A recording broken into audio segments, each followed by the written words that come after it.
ঢাকা ইউনিভার্সিটির ভিতরে যায় যদি লেখাপড়া করে নাস্তিকদের ভিড়ের ভিতরে থাকলেও সে নাস্তিক হবে না, আলেমদের বিরুদ্ধে বলবে না, ইসলামের বিরুদ্ধে কথা বলবে না। 5 বৎসর মাদ্রাসায় পড়ার, মক্তবে পড়াইলেই শুধু হক আদায় হয় না, কারণ মক্তবে 200-250 ছাত্রকে একজন হুজুর কেমন করে পড়াবে, কি পড়াবে? 1 ঘন্টা সময় 100-200 ছাত্রকে কি পড়ানো যায়? মক্তবে কি পড়াইতে পারে? ছোট ছোট বাচ্চাগুলি মক্তবে যখন আসে, অনেক বাপ মা বাসায় দুষ্টামি করে বিদায় মক্তবে দিয়া দেয়, ঠিক না? বাসায় দুষ্টামি করে, কয় মক্তবে যাও, এই দুষ্টামিটা তার বন্ধ হয় না, মক্তবে আইয়াও চালু থাকে, মক্তবের ভিতরেও চালু থাকে।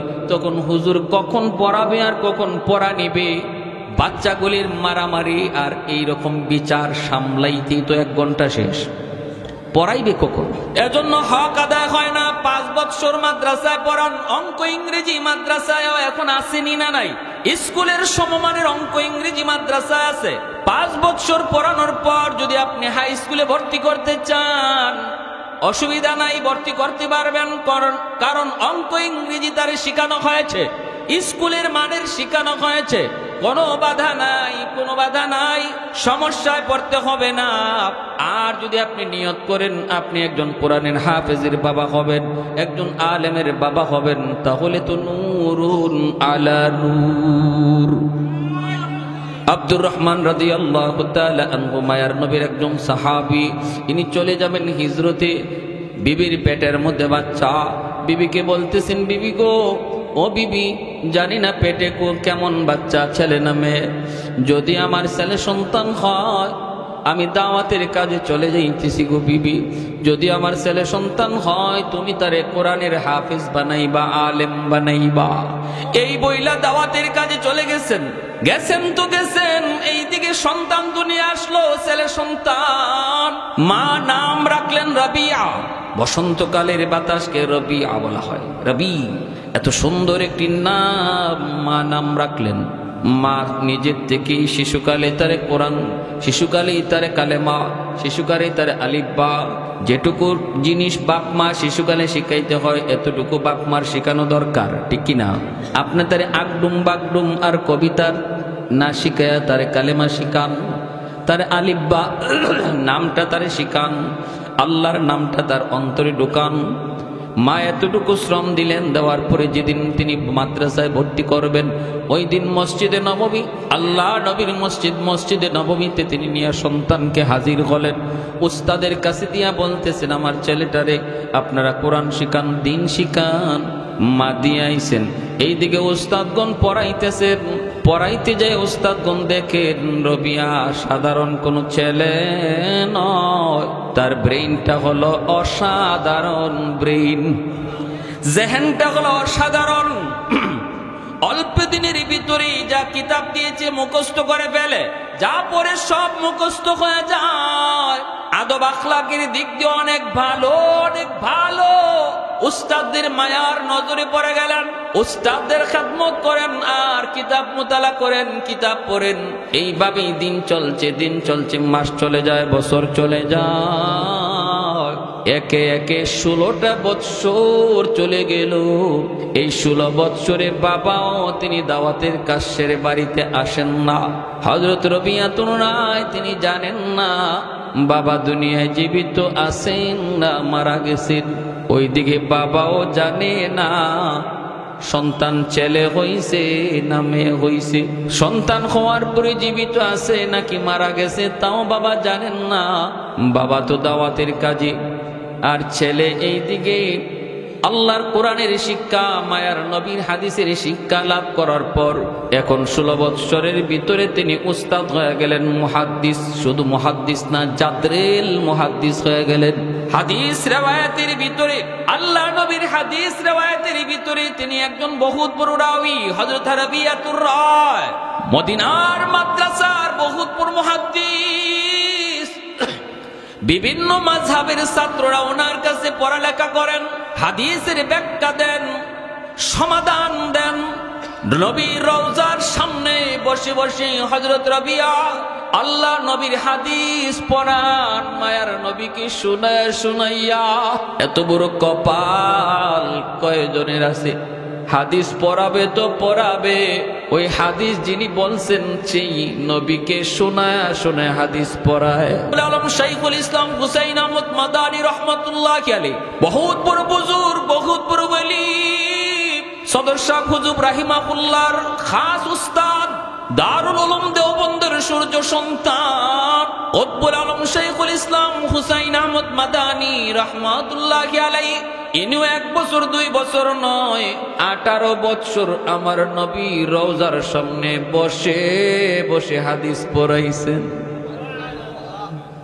ভাইরা বন্ধুরা, সদর শাহ হুজুর রাহিমাহুল্লাহর খাস উস্তাদ একদিন হাদিস পড়াইতে যায় ছাত্রদের সামনে ইনি বলতেছেন, আমার নবী মায়ার নবী, তিনি কবরস্থানে রওজার ভিতরে নবী জিন্দা। ছাত্ররা কয়, হুজুর ইনি জিন্দা কেমনে, আমরা তো বুঝি না, কবরের মানুষ জিন্দা কেমনে বুঝি না। হুজুর বলেন, তোমরা বুঝি বুঝো না? কয় না বুঝি না। তোমরা বুঝি বুঝো না? কয় না বুঝি না। এইবার আল্লাহর ওলি বলেন, তাহলে রওজার দিকে তোমরা তাকাও, নিজের চোখে দেখে নাও রওজাওয়ালা জিন্দা। ছাত্ররা রওজার দিকে তাকাইলো, তাকায় দেখে সবগুলি পর্দা আল্লাহ কুদরতি ভাবে সরায় মায়ার নবী জিন্দা শুয়ে আছেন। সকল ছাত্রদেরকে আল্লাহ দেখায় দিচ্ছেন।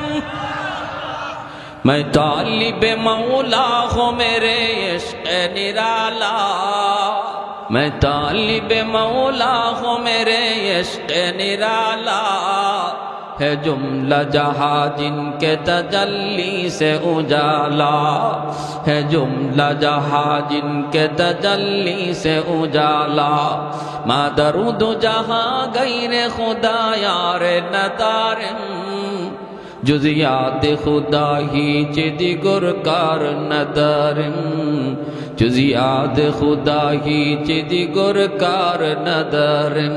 একটু জোরে বলেন আল্লাহু আকবার। মুসলমানের আওয়াজে বলেন আল্লাহু আকবার। নারায়ে তাকবীর, আল্লাহু আকবার মুসলমানের স্লোগান, ঠিক কি না? এটা রাজনৈতিক কোন স্লোগান নয়, রাজনৈতিক স্লোগান নয়। নারায়ে তাকবীর আল্লাহু আকবারের ভিতরে কেউ রাজনীতি খুঁজবেন না। আল্লাহর দোহাই, এটা মুসলমানের স্লোগান, এটা ইমানদারের স্লোগান, ঠিক কি না? জোরে বলেন।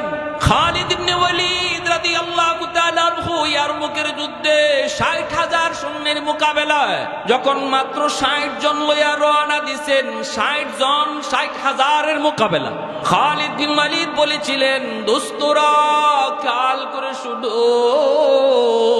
মুসলমান সৈন্য বলে যুদ্ধ করে না, অস্ত্র বলে যুদ্ধ করে না, মুসলমান যুদ্ধ করে আল্লাহর গায়বী সাহায্যে। আমি সামনের দিকে যাব, ময়দানে ঢোকা মাত্রই আমি নারায়ে তাকবীরের আওয়াজ উঠাবো, আর তোমরা গায়ে যতদূর শক্তি আছে আল্লাহু আকবার বলে স্লোগান দিবা। যেই মাত্র খালিদ বিন ওয়ালিদ তিনি ময়দানে ঢুইকা তিনি নারায়ে তাকবীরের আওয়াজ উঠাইছেন, আর সঙ্গে 59 জন আল্লাহু আকবার কয়ে চিৎকার দিছেন, গোটা ইয়ারমুকের ময়দানটা আল্লাহ কাঁপায়া দিছে। দুশ্মনের কলিজায় ভয় ঢুকে গেছে, আত্মা কেঁপে উঠেছে, আত্মা যেন তো জমিন তরতর করে কাঁপতেছে। এজন্য মুসলমানের পাওয়ার হলো নারায়ে তাকবীর আল্লাহু আকবারের ভিতরে, ঠিক কিনা? আমাদের অস্ত্র হলো আল্লাহু আকবার, আমাদের অস্ত্র হলো আল্লাহর গায়বী মদদ।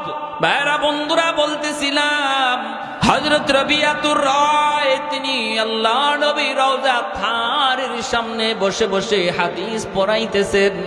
ছাত্ররা ওনার কাছে পড়তেছে। বছর চলে গেল 16টা বছর। শুধু তা নয়, এমনকি মসজিদে নববীর ইমাম সবাই রবিয়াকে বানায় দিছেন। আল্লাহর নবীর মসজিদের ইমাম রবিয়াতুর রায়, উস্তাদগুন পিছনে নামাজ পড়ে কিন্তু ছাত্র ইমাম হয়ে গেছে। আল্লাহু আকবার। কতটা যোগ্যতা আল্লাহ পাক, কতটা মাকাম তারে বাড়ায় দিছেন। 16 বছর পর বাবা বাড়িতে আসছেন, 16 বছর পর বাবা বাড়িতে আসছেন।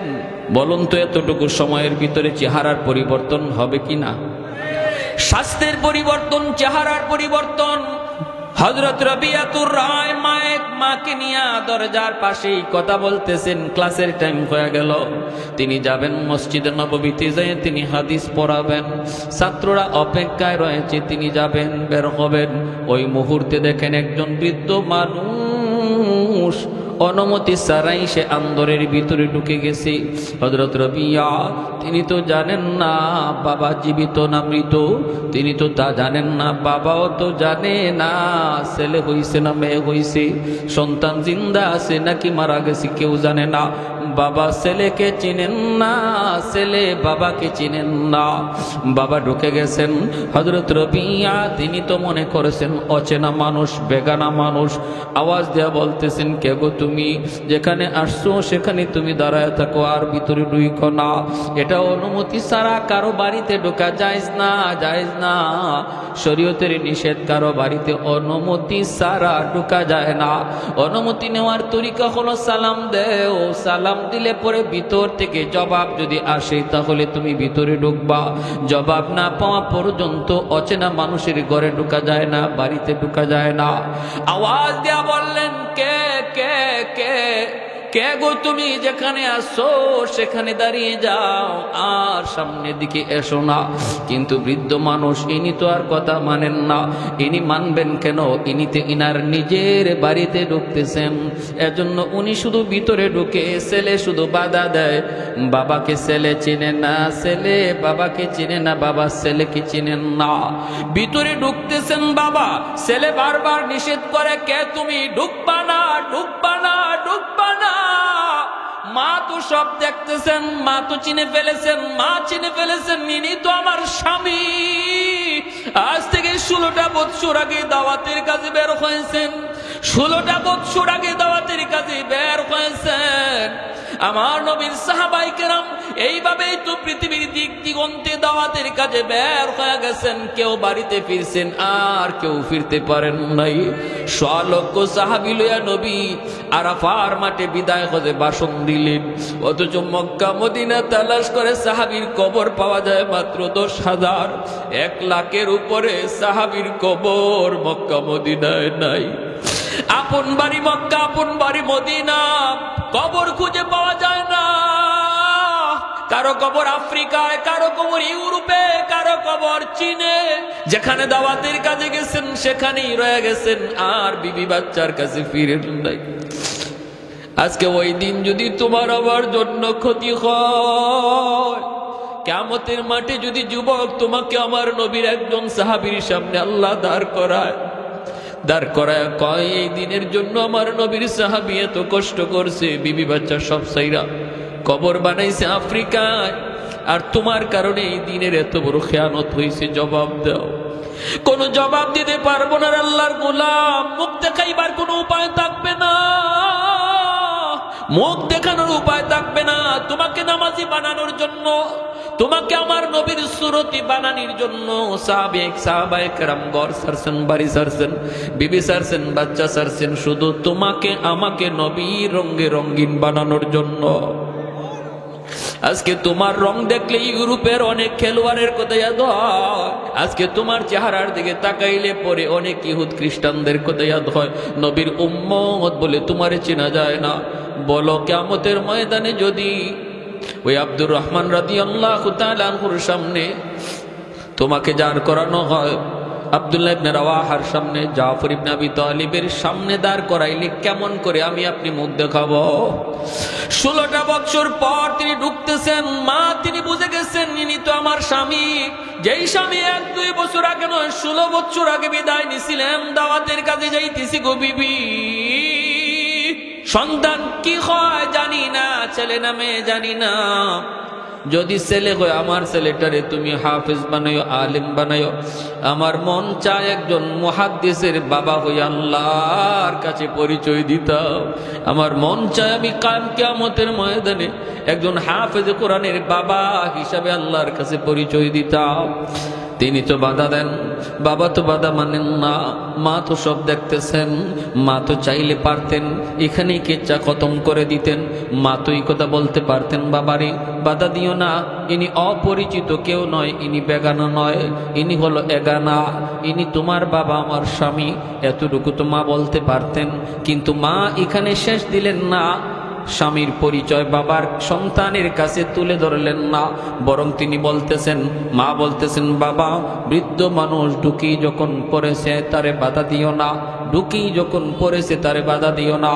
তোমার ক্লাসের টাইম হয়ে গেছে বাবা, তুমি তাড়াতাড়ি পড়াইতে যাও, ছাত্ররা তোমার জন্য অপেক্ষায়, তুমি পড়াইতে যাও।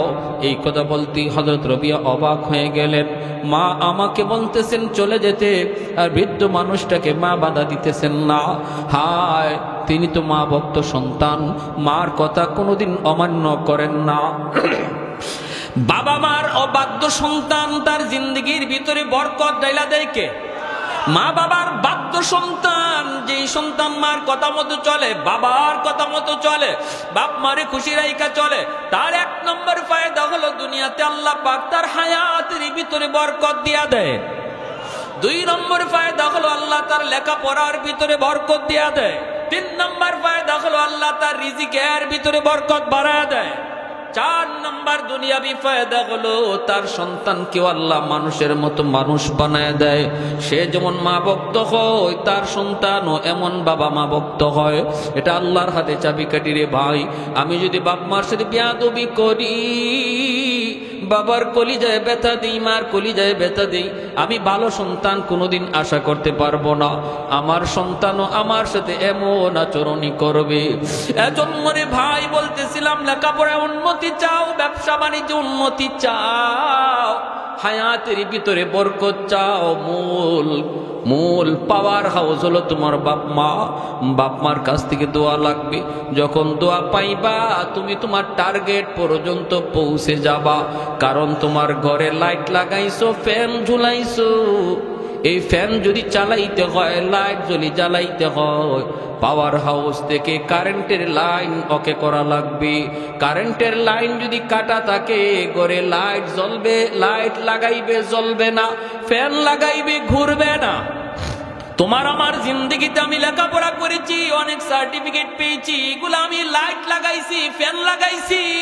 যদি এই ফ্যান আর এই লাইট যদি এই জ্বালাইতে হয়, চালাইতে হয়, কারেন্টের লাইন ওকে করো। তোমার আমার জীবনের কারেন্টের পাওয়ার হাউস হলো মা বাবা। মা বাবার কাছ থেকে যে সন্তানের জন্য দোয়া আসে, তার জিন্দগির পাওয়ার হাউসের লাইন ওকে। অতএব তার জীবনের যত বাতি সব জ্বলবে, তার জীবনের যত ফ্যান সব ঘুরবে।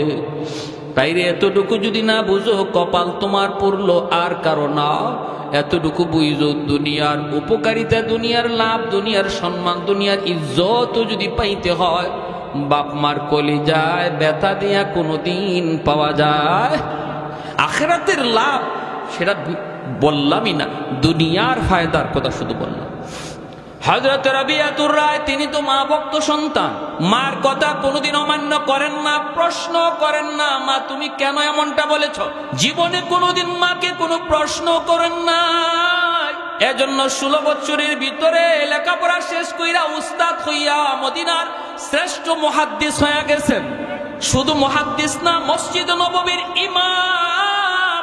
মসজিদে নববীর ইমাম, হাজারো আলেম উলামা যার পিছনে নামাজ পড়ে। এতটা ইজ্জত, এতটা সম্মান আল্লাহ পাক বাড়ায় দিয়েছে মার দোয়ার খাতিরে, ঠিক কিনা? মার দোয়ার খাতিরে।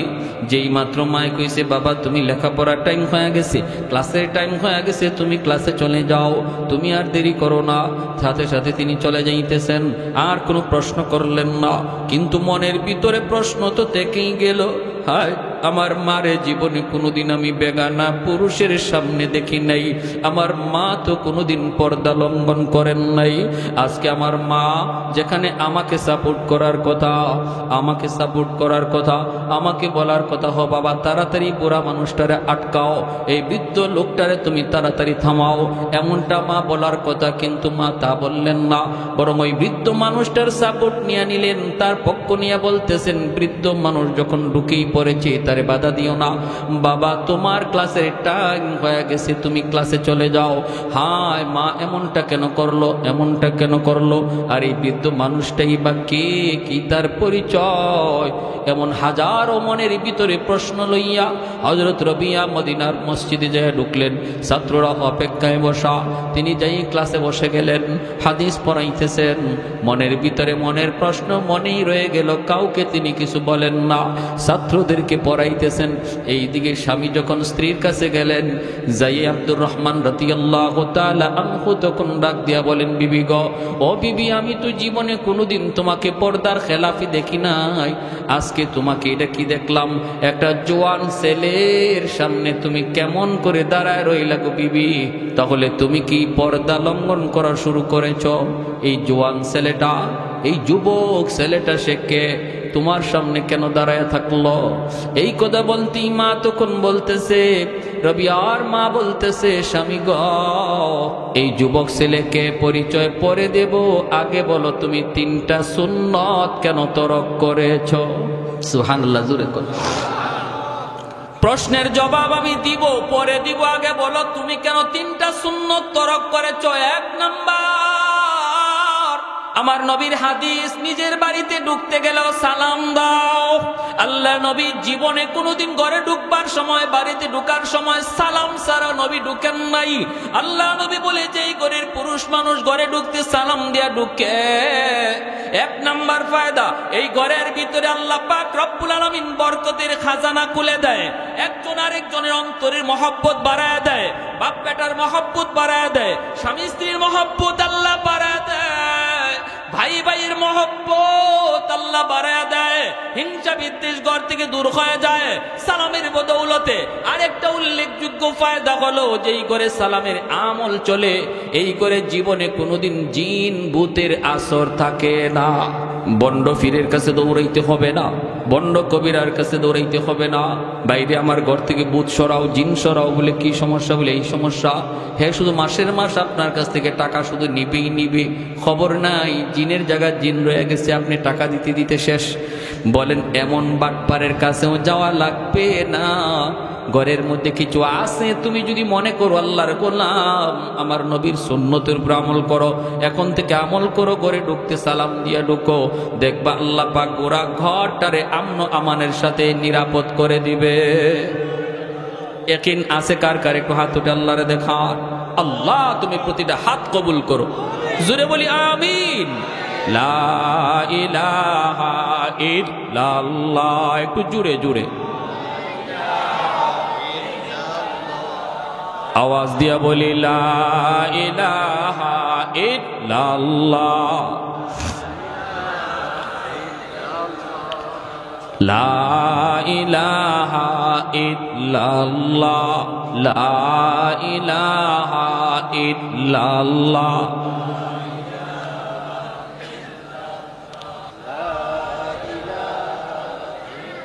লা ইলাহা ইল্লাল্লাহু মুহাম্মাদুর রাসূলুল্লাহ। একটু জোরে সুরে বলি সাল্লাল্লাহু আলাইহি ওয়াসাল্লাম।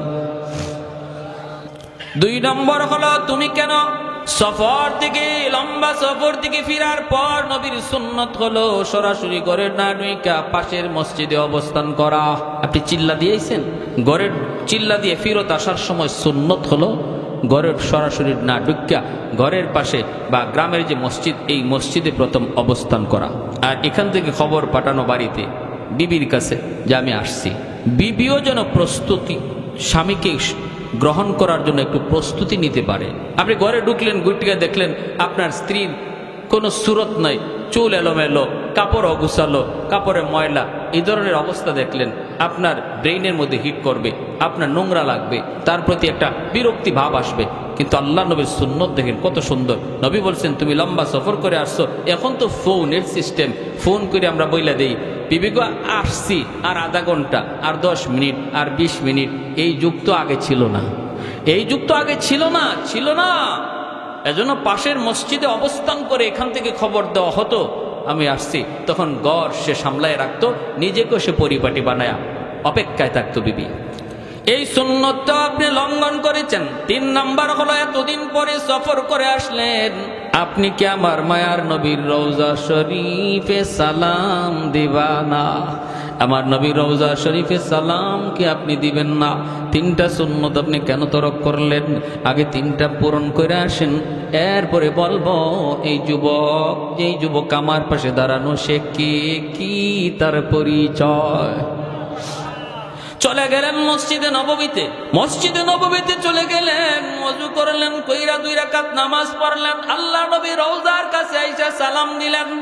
হঠাৎ করে তাকায় দেখেন রবিয়া, ওই যুবক যার নাম রবিয়া, দেখেন ওই যুবক কিছু আলেমদেরকে নিয়ে, ছাত্রদেরকে নিয়ে নবী রওজার পাশে বসে বসে হাদিস পড়াইতেছে। হযরত আব্দুর রহমান রাদিয়াল্লাহু তাআলা ওই দৃশ্যটা দেখে মনতেছেন, হায় রে, যুবকটারই তো আমার স্ত্রীর পাশে দেখছি, এখন দি দেখি সে নবীর হাদিস পড়ায়, সে তাহলে তো বহুত বড় মুহাদ্দিস। তাও আমার নবী রওজার পাশে শুয়ে বৈশা বৈশা, আল্লাহ তুমি যদি আমারে এমন একটা সন্তান তুমি যদি আমারে দিতা। বাবার মনে আফসোস, দেখেন আল্লাহ আমারে যদি তুমি এমন একটা সন্তান দিতা, এমন একটা সন্তান দিতা যেই সন্তান নবীর হাদিস পড়ায়, নবীর শোনায় শোনায়া আল্লাহ আমার জীবন ধন্য হয়ে যাইত। আমি বাবা বাবা হিসাবে নিজের সার্থক মনে করতাম। এমনটা তিনি মনে করে চোখের পানি জড়ায় কাঁদতেছেন।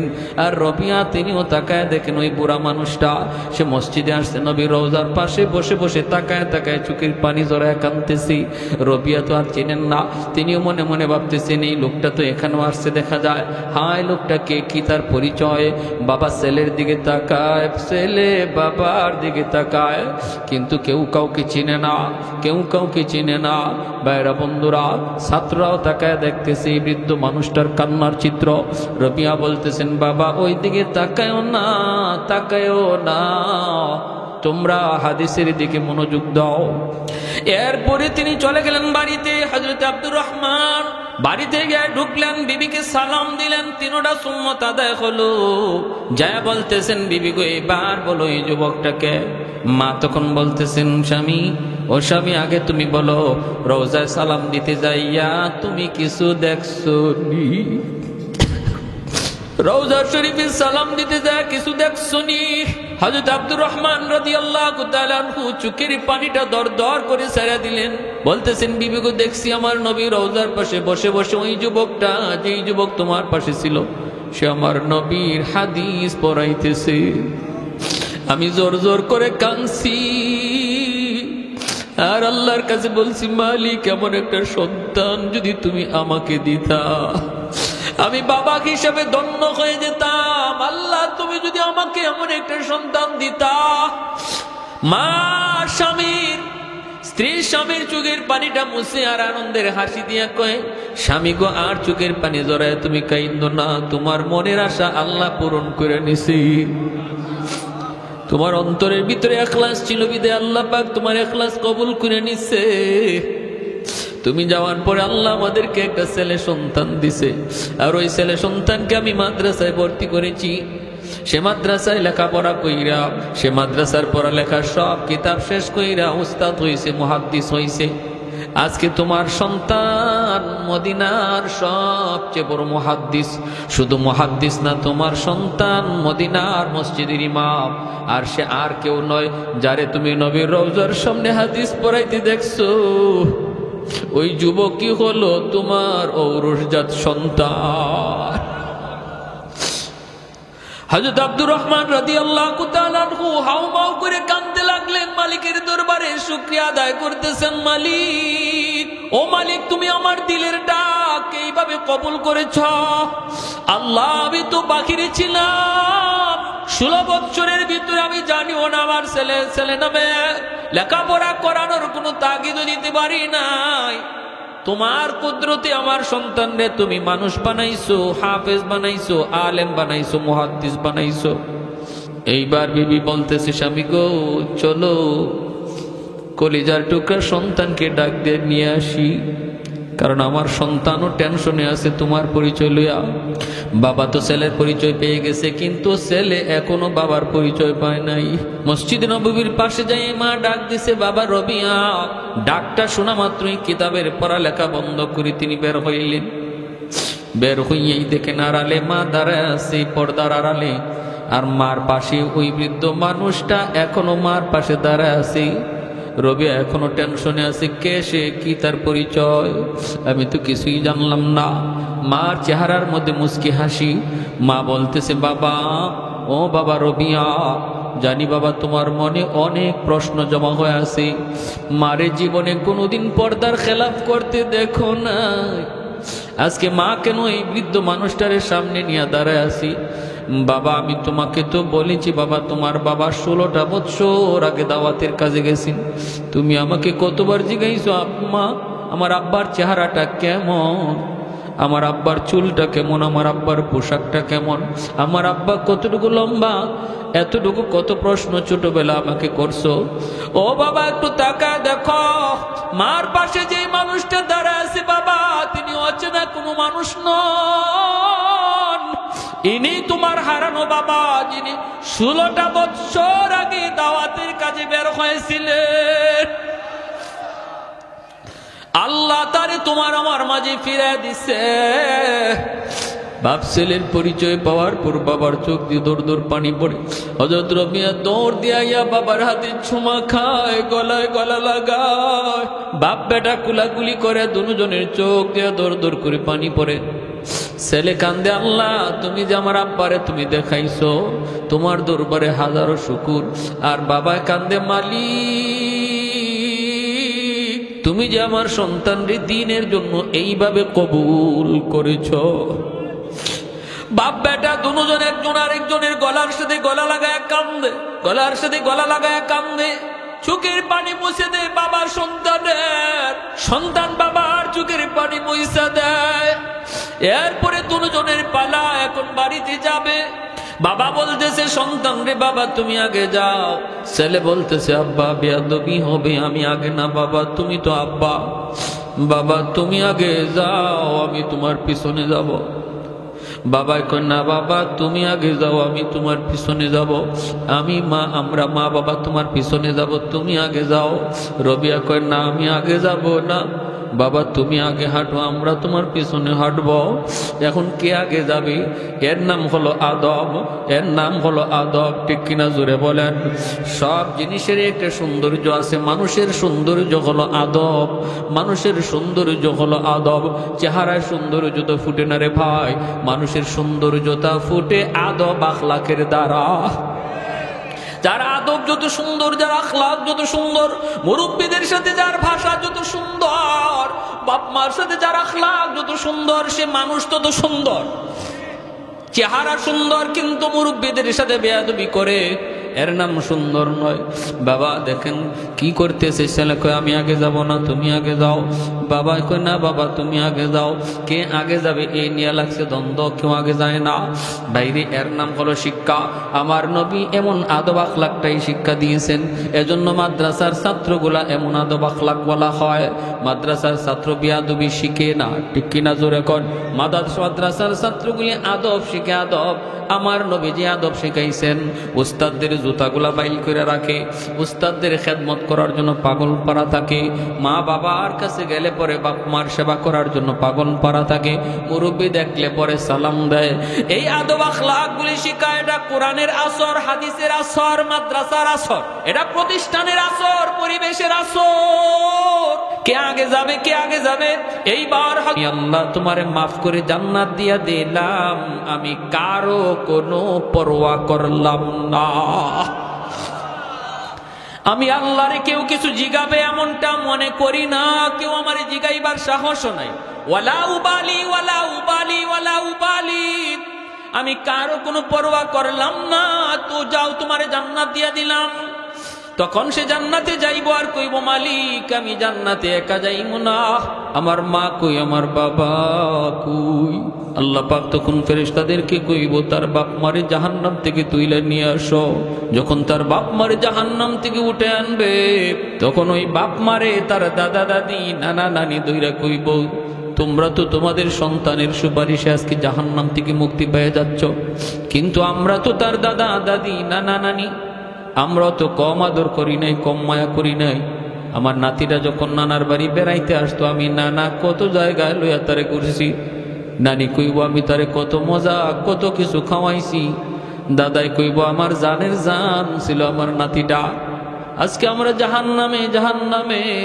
আমার নাতিটারে যায় বইল আমাদের জন্য যেন একটু সুপারিশ করে। তার বাপ মা যখন জাহান্নাম থেকে বের হয়ে আসবে, ওই বাপ মারে লইয়া যখন রওনা দিবি, কিছু দূর যাওয়ার পরই বাপ মা থেমে যাবে। বাপ মা থেমে গিয়া বলবে, না আমরাও জান্নাতে যাবো না। ছেলে কইব, মা তুমি কি কও, বাবা তুমি কি কও? বলে, না আমি যাব না। কেন? কয়, তুমি যদি তোমার বাপ মা ছাড়া জান্নাতে না যাও, আমরাও আমাদের বাপ মা ছাড়া জান্নাতে যাইব না। রব্বুল আলামিন তখন বলবো, যাও আমার কোরআনের পাখির দাদা দাদি নানা নানিরে তুইলে আনো। ওই দাদা দাদি নানা নানিরে তুইলে আনার সময় এলাকার মানুষজন তাদেরকে ধরব, দইরা কইব, বাইরে তোমরা তো তোমাদের নাতির সুপারিশ আজকে মুক্তি পাওয়া যাইতেছ, কিন্তু আমরা হলাম ওই এলাকার মানুষ যে এলাকার মাদ্রাসায় তোমাদের নাতিটা হাফেজ হইছে, আলেম হইছে। আমরা ওই এলাকার মানুষ, আমরা তোমাদের ওই তোমার নাতির ওই মাদ্রাসায় দান করছি, সদকা করছি, তারে খাওয়ার সুযোগ দিছি, ঘুমানোর সুযোগ দিছি, পরিবেশ করে দিছি। আজকে আমরাও জাহান্নামে একটু যায় কইও, সেজন্য আল্লাহর কাছে আমাদের কথা কিছু কয়।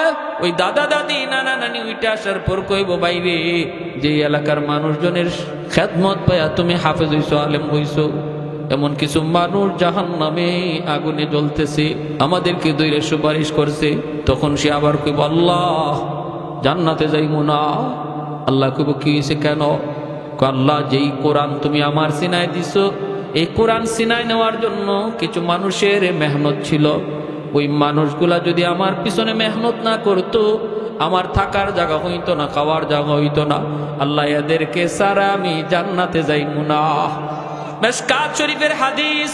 এইবার আল্লাহ পাক বলবে, যাও ফেরেশতারা ওই মানুষগুলাকে উঠাইয়া দুইটা সারিতে দাঁড় করাও, মাঝখান দিয়ে আমার কোরআনের পাখিরে চাইরা দাও। আমি আল্লাহ দেখি তারে কতজনে চিনে আর সে কতজনে চিনে। আমি আল্লাহ দেখি আমার কোরআনের পাখিরে কতজনে চিনে আর সে কতজনকে চিনে।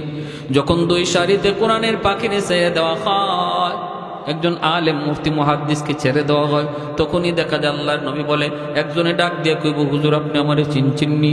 কে তুমি? কই, হুজুর আমি আপনারে এক গ্লাস পানি পান করাইছিলাম, আমি আপনারে এক গ্লাস পানি পান করাইছিলাম। তখন কইব, আর একজনে কইব, হুজুর আপনি আমারে চিনচিননি? ওয়াহাবতুল্লাহকে বুজুয়া, আমি আপনাকে কিছু অজুর পানি দিছিলাম। নবী বলে, এইভাবে একজন একজন করে করে অসংখ্য মানুষ তারা বিভিন্ন কথা বলবে। কেউ বলবে আমি এক বস্তা চাউল দিছিলাম, কেউ বলবে আমি 1000 টাকা দিছিলাম, কেউ বলবে আমি পানির কল দিছিলাম, কেউ বলবে আমি তোমাকে থাকার একটু জায়গা দিয়েছিলাম। এইভাবে ওই মানুষগুলা বলবে, আর পরিচয় হয়ে যাবে, আল্লাহ পরিচয় করায় দিবে। তারপর আল্লাহ পাক কইব, ফেরেশতারা যতজন আমার কোরআনের পাখিরে চিনতেছে আর সে যতজনকে চিনতেছে, সবাইকে সহ একসাথে জান্নাতে দিয়া দাও। এজন্য মা বলতেছে, বাবা হাসরের মাঠেও তুমি আগে থাকবা, তোমার পিছনে থাকবো আমরা বাপ মা। দুনিয়াতেও তুমি আগে আর তোমার পিছনে আমরা, হাসরের মাঠেও তুমি আগে তোমার পিছনে আমরা। এজন্য এখন হাঁটবার সময়ও তুমি আগে হাঁটো, আর আমরা বাপ মা তোমার পিছনে পিছনে হাঁটবো। সুবহানাল্লাহ। এজন্য বলি রে ভাই, সন্তানটারে মাদ্রাসায় দিলে লস নাই, ঠিক কিনা জোরে কর। সন্তানটারে মাদ্রাসায় পড়াইলে লস নাই। ভাই ভালো করে ইয়াদ করে শুনেন, আল্লাহ পাক রব্বুল আলামিন ওই কোরআনের আলেম হাফেজের বাপ মাকে আল্লাহ নিজে তালাশ করব হাসরের মাঠে। একজন হাফেজের বাপ মারে আল্লাহ নিজে তালাশ করব, তালাশ কইরা আল্লাহ বাইর করব, আর কইব আমি তোমার লাগি মুকুট নিয়ে বসে আছি। মান করাল কুরআন ওয়া আমিলা বিমা ফিহি উলবিসা ওয়ালিদাহু তাজান ইয়াউমাল কিয়ামাহ দাউহু আহসানু মিন দাউইশ শামস। এমন এক মুকুট, যে মুকুটের পাওয়ার সূর্যের পাওয়ারের চেয়েও বেশি হবে। হাসরবাসী মানুষজন একজন আরেকজনকে দেখবো, আর কইব, কিরি এই বেচারার মাথার মধ্যে এত দামি মুকুট, এত পাওয়ারফুল, সূর্যের পাওয়ারের মতো এত আলো, ঘটনা কি শিখি? আরেকজনে কইব, তুমি চিনো না, ইনি আমাদের এলাকার হাফেজ সাহেবের, অমুক হাফেজ সাহেবের আব্বা, অমুক হাফেজ সাহেবের আম্মা, অমুক মুফতি সাহেবের আব্বা, অমুক মুফতি সাহেবের আব্বা, মুহাদ্দিস সাহেবের আব্বা, মুহাদ্দিস সাহেবের আম্মা। কেন আল্লাহ হাসরের মাঠে একজন আলেমের বাপ মারে এত কদর করবে, সম্মান দিবে, যতটা সম্মান আল্লাহ কোন নবীর বাপ মারও আল্লাহ এতটা দিবে না। কারণ হলো আলেম এই সমাজে বাপ মা সন্তানটারে মাদ্রাসায় দেওয়ার সময় দেখা যায় এলাকার মানুষে বাধা দেয়, পোলাটারে মাদ্রাসায় দিতেছো, মাদ্রাসায় দিলে চলবে কেমনে, খাইবে কেমনে, নিজের সংসার চালাইব কেমনে, বউ বাচ্চা নিয়ে কেমনে চলবে। এলাকার সবগুলি মানুষ নদীর স্রোত চলতেছিল স্কুল কলেজের দিকে, জাগতিক শিক্ষার দিকে, আর তুই বাপ মা তারা যে স্রোতের উল্টা চলছে আল্লাহকে খুশি করার জন্য। মানুষের কান কথায় কোনোদিন মন্দ নেয় নাই, কষ্ট পায় নাই, সিদ্ধান্তে অটল ছিল আমি আমার আল্লাহকে খুশি করার জন্য সন্তানকে মাদ্রাসায় দিছি। এর পুরস্কার হিসেবে আল্লাহ হাসরের মাঠে নিজের হাতে মাথায় মুকুট পরায়া দিবে। সমাজে এমন আসেনি না? মাদ্রাসায় দেওয়ার নিয়ত করবেন, দেখবেন কিছু মানুষে বাধা দিব। যেমন আমার আব্বা মাদ্রাসায় দেওয়ার সময় দেখা গেছে আমার চাচারা বাধা দিচ্ছেন। তাদের এতটা বুঝ ছিল না, দিনের বুঝ, এখন বুঝ হয়েছে আলহামদুলিল্লাহ। বলতেছে ছেলেটা স্কুলে ক্লাস 5-এ পড়ে বৃত্তি পাইলো, আর তুমি তার স্কুলে এখন মাদ্রাসায় দিয়ে দিতেছ। কারণ আমার ফ্যামিলি সব হলো জেনারেল শিক্ষিত, পুরা গোষ্ঠীর মধ্যে আমি একাই শুধু মাদ্রাসায়। আমার ইমিডিয়েট ছোট ভাই ঢাকাতে আইন মন্ত্রণালয়ের উপসচিব, আমার আপন ছোট ভাই। তারপরে ছোট ভাইটা নিউ ইয়র্ক আমেরিকায়, তার ফ্যামিলি সহ ঢাকা ইউনিভার্সিটি মাস্টার্স কমপ্লিট। আব্বা সরকারি হেলথ ইন্সপেক্টর, কিন্তু দিনের বুঝ ছিল। চাচারা সহ সবাই বড় বড় জেলার শিক্ষিত। এজন্য আমার এক আব্বা প্রথমে স্কুলে পড়াইছেন। কেন? কারণ আমাদের সময়ে মাদ্রাসায় এখন বর্তমানে যেরকম অঙ্ক ইংরেজি আছে এমনটা ছিল না। এজন্য আব্বা কিছুদিন মাদ্রাসায় আমারে পড়াইছেন। চাচারা নিষেধ করছেন তারে মাদ্রাসায় দিও না, কিন্তু আব্বা বলছেন যে না, বড় হওয়ার পরে সে চলবে কেমনে, মাদ্রাসায় পড়লে কি খাবে, কেমনে চলবে, সন্তান পালবে কেমনে, বউ পরিবার চালাবে কেমনে, এগুলা আমার দেখার বিষয় না, এগুলা দেখবেন আল্লাহ। তাওয়াক্কুল ছিল আমার আব্বার, যে এতটুকু আমার চিন্তা করার বিষয় না। আমি যতটুকু জানি মানুষ সৃষ্টির আগেই আল্লাহ মানুষের রিজিকের ব্যবস্থা করে পাঠায়, তাহলে এত টেনশন কেন করবো? দিয়া দিছেন মাদ্রাসায়। আমার আব্বা কি লসে আছেন? মাদ্রাসায় দিয়া লসে খাইছেন? হ্যাঁ ভাই, আমার মন সচিব হতে পারে, কিন্তু আলহামদুলিল্লাহ এতটুকু পরিচিতি আমার যদ্দূর আছে তার নাই, ঠিক কিনা? আমাদের সিলেট বিভাগের ভিতরে আমার যদ্দূর পরিচিতি আছে আমার ছোট ভাইয়ের নাই, কিন্তু আলেম ভক্ত, আলেমুল আমার খেদমত করে সে। সিলেট বিভাগের যখন জজ ছিল তখন উলামায়ে কেরামের যত মামলা ছিল আলহামদুলিল্লাহ, যে সমস্ত মামলা আলেম উলামা নির্যাতিত সেইগুলোর দিকে ভালো নজর রাখছে। বহু উলামায়ে কেরামের দোয়া এখন আমার ভাইয়ের প্রতি রয়েছে। বর্তমানে খুব অল্প বয়সে আমার ছোট আইন মন্ত্রণালয়ের উপসচিব। তো এজন্য বলতেছিলাম যে আমাদের ভিতরেও যারা আমরা নিয়ত করব আমার সন্তানটারে আমি কোরআনের পাখি বানাবো, দেখবেন সমাজ থেকে কিছু বাধা আসবে, নিজের পরিবার থেকে কিছু বাধা আসবে। এই সময় বাবা হিসাবে আমাকে মজবুত থাকতে হবে। রিজিকের ব্যবস্থা কার হাতে? আর একটু জোরে। 60 লক্ষ টাকার গাড়ি আল্লাহ পাক আমারে দিয়ে দৌড়াইতেছে, যেটা আমার ভাই সচিব হইয়াও পারে না। কি আমি নিজে চলতে পারতেছি না? আমার চাচারা বলছিল যে মাদ্রাসায় পড়লে নিজে খাইবো কেমনি, খাইবো কি, চলবো কিভাবে? দুনিয়া পিছনে দিয়ে আল্লাহ ঘুরাইতেছে, ঠিক কিনা? জোরে কান। আপনি দ্বীনের জন্য তৈয়ার হয়ে যান, আখিরাতের জন্য প্রস্তুত হয়ে যান। দুনিয়া আপনার পিছনে দৌড়াবে, আপনার সন্তানের পিছনেও দুনিয়া দৌড়াবে। ইখলাসের সাথে সন্তানটারে মাদ্রাসায় ভর্তি করেন, নাতিটারে মাদ্রাসায় ভর্তি করেন, আল্লাহ উজালা করে দিবে। কার কার নিয়ত আছে একটু হাত উঠে আল্লাহকে দেখান। আল্লাহ তুমি কবুল করো, জোরে বলি আমিন। আর একটু জোরে বলি আমিন। এটা আগে কইতে না। আলহামদুলিল্লাহ। মাদ্রাসার জন্য কি কালেকশন, কি করতে হবে?